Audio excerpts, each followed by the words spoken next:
Halo anak-anak, Assalamualaikum warahmatullahi wabarakatuh. Selamat berjumpa lagi dengan Bu Hari. Di minggu kedua ini masih dalam bab sifat koligatif larutan. Di sini atau minggu ini kita membahas mengenai konsentrasi larutan.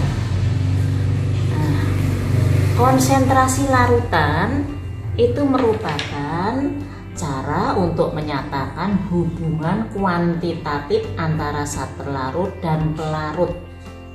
Kuantitatif berarti hubungan apa ini? Jumlah. Jadi kita bandingkan antara nanti jumlah zat terlarut dan pelarut. Untuk bahasa keseharian mungkin mudah ini seperti ini. Ada suatu larutan yang pekat, ada suatu larutan yang encer. Pekat apabila konsentrasinya tinggi.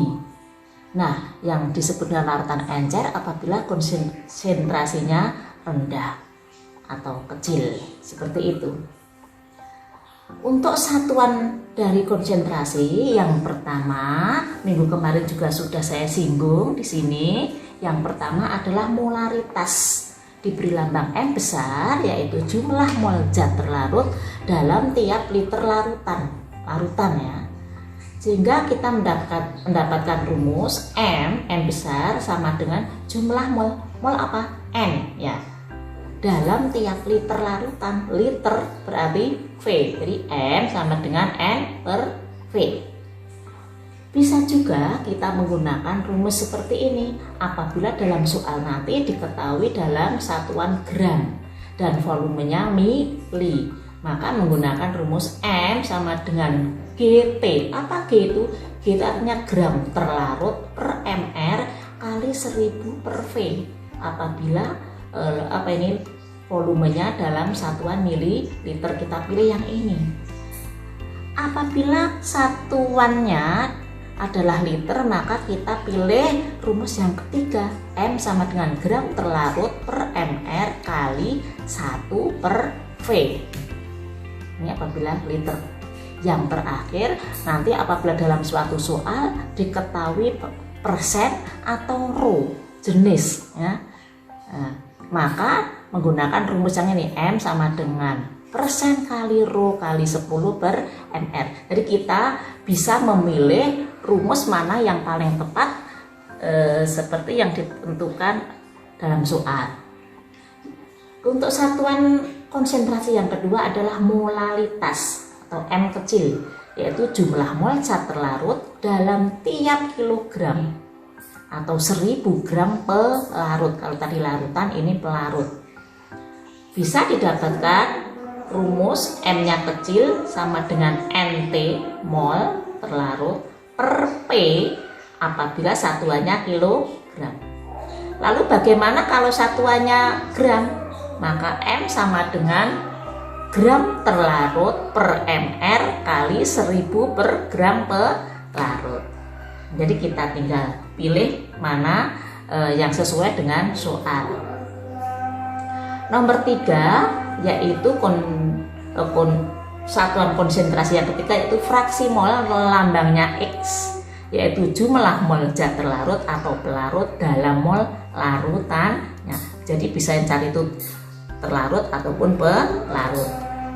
Didapatkan rumus XT, jadi fraksi mol terlarut sama dengan NT per total seluruhnya atau larutannya. Berarti kalau larutan itu zat terlarut ditambah pelarut, semuanya dalam bentuk mol, jadi NT per NT plus NP. Lalu bagaimana kalau yang dicari fraksi mol pelarut? Sama, jadi fraksi mol pelarut XP sama dengan NP per NP plus NT. Nah, dari keduanya ini perlu Anda ketahui bahwa XT plus XP itu harus sama dengan 1. Jadi apabila nanti yang dicari misalnya XT sudah diketahui XP-nya, maka gampang, 1 dikurangi XP, mesti yang didapatkan adalah XT. Demikian pula sebaliknya. NT itu mol, nah, mol terlarut sama dengan gram terlarut per mR. Apabila NP maka sama gram pelarut per ml. Nah, ini semua keterangannya sudah jelas ada di sebelah kanan. XT fraksi mol terlarut, XP fraksi mol pelarut, NT mol terlarut, NP mol pelarut, GT gram terlarut, GP gram pelarut. Kemudian yang keempat atau satuan konsentrasi yang keempat adalah prosentase persen, yaitu jumlah zat terlarut dalam tiap 100 gram larutan. Sehingga bisa dapatkan persen sama dengan gram terlarut per gram terlarut ditambah gram pelarut kali 100%. Gitu ya. Ini gram. Kalau yang tadi untuk fraksi mol tadi adalah mol. Ini gramnya. Nah, saya misalkan seperti ini. Misal NaOH 15%, maka didapatkan gram terlarut. Siapa yang terlarut tadi? NaOH. Berapa? Sesuai persennya tadi 15, tapi satuannya sudah ganti gram. Kalau terlarutnya 15 gram, berarti gram pelarutnya berapa? Mestinya 100 dikurangi 15, yaitu 85 gram. Jadi antara terlarut dengan pelarut ini harus totalnya 100 gram. Demikian untuk konsentrasi larutannya atau satuan-satuan konsentrasi larutannya. Sekarang saya berikan contoh soalnya. Saya mulai dari yang pertama, yaitu molaritas. Molaritas tadi diberi lambang apa? M besar. Sebanyak 17,1 gram sukrosa, NR-nya sudah diketahui, dilarutkan dalam air hingga volume larutan 500 ml. Tentukan kemolaran sukrosa. Nah, di sini diketahui ada satuannya gram dan ini mililiter. Maka kita pilih rumus yang paling tepat di antara keempat tadi. Maka ada gram, ada mililiter yang kedua. Sehingga kita bisa menjawabnya memakai rumus yang kedua. M sama dengan gram terlarut per mR kali 1000 per V. V-nya dalam bentuk apa tadi? Mililiter. Kita masukkan datanya. Gram terlarutnya berapa? 17,1.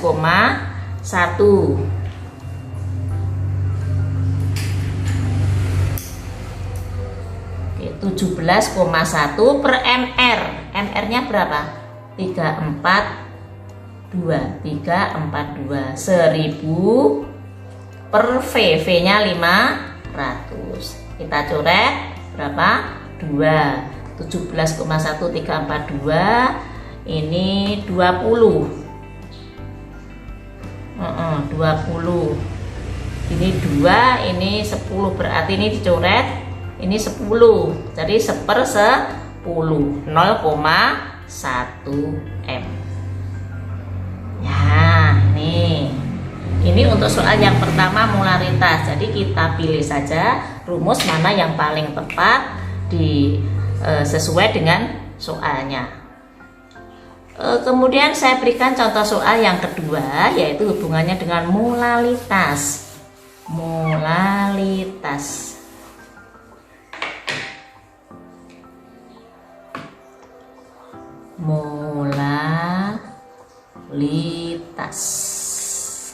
Oke, lambangnya apa? M kecil.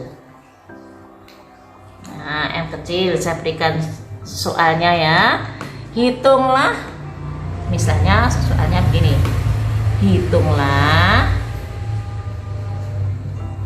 molalitas larutan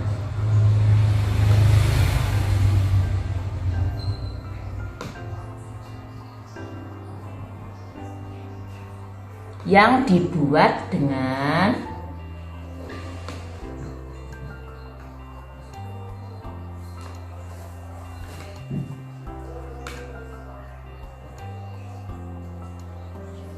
melarutkan 4 gram NaOH dalam 200 gram air.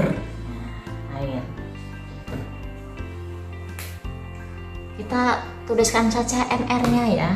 Untuk Na itu berapa? Na itu 23. O itu 16. H1. Berarti totalnya berapa? 40. Nah, kita langsung jawab saja.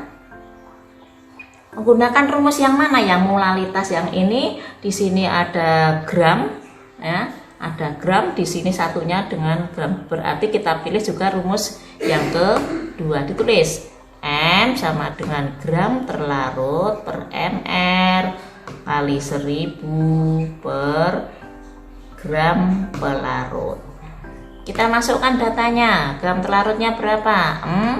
4. mR-nya NaOH itu 40 kali 1000 per gram pelarut. Pelarutnya tentu saja siapa? Air, yaitu 200. Kita coret. Ini mendapat 5, ini 10, 5 10. Ini berarti 1, ini 2. Didapatkan setengah. Setengah atau desimalnya 0,5 molar. Begitu. Gampang ya? Ini contoh soal untuk molalitas. Saya lanjutkan satu kali lagi, yaitu mengenai contoh soal fraksi mol. Saya tulis dulu.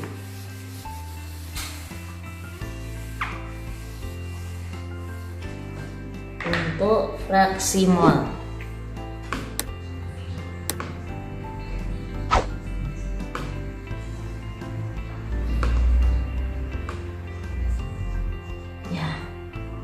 Fraksi mol lambangnya tadi adalah X. Nah, soalnya hitunglah fraksi mol urea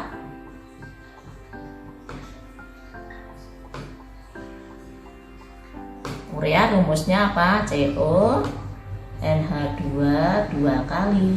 Nah, dalam larutan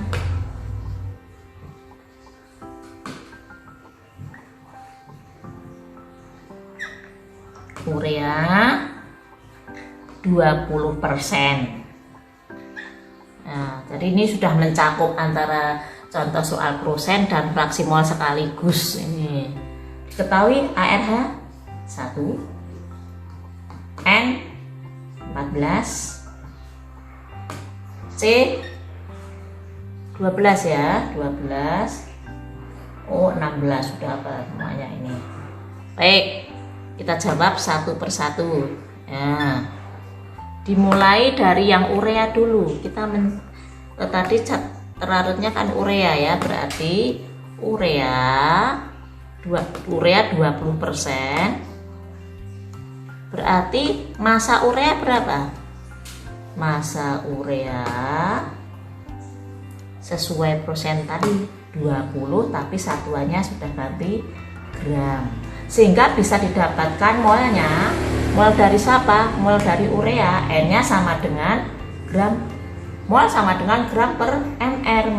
Gramnya sama dengan 20, mR nya urea. Berarti kalau ditotalkan berapa ini? CO NH2 2 kali, C 12, O nya 16, ditambah dengan N nya 14, H nya 4, berarti 60. Nah, 60. Kalau ditulis desimal berarti sepertiganya, ini 0,34 mol. Kemudian langsung kita mencari, urea lagi, air. Air berarti sisa dari 100%, 80%, berarti massa dari air sama dengan 80 gram. Kalau dicari N nya berarti 80 per mR dari air. Dapat semuanya 16. Ya, air air H2O. Maaf, 18.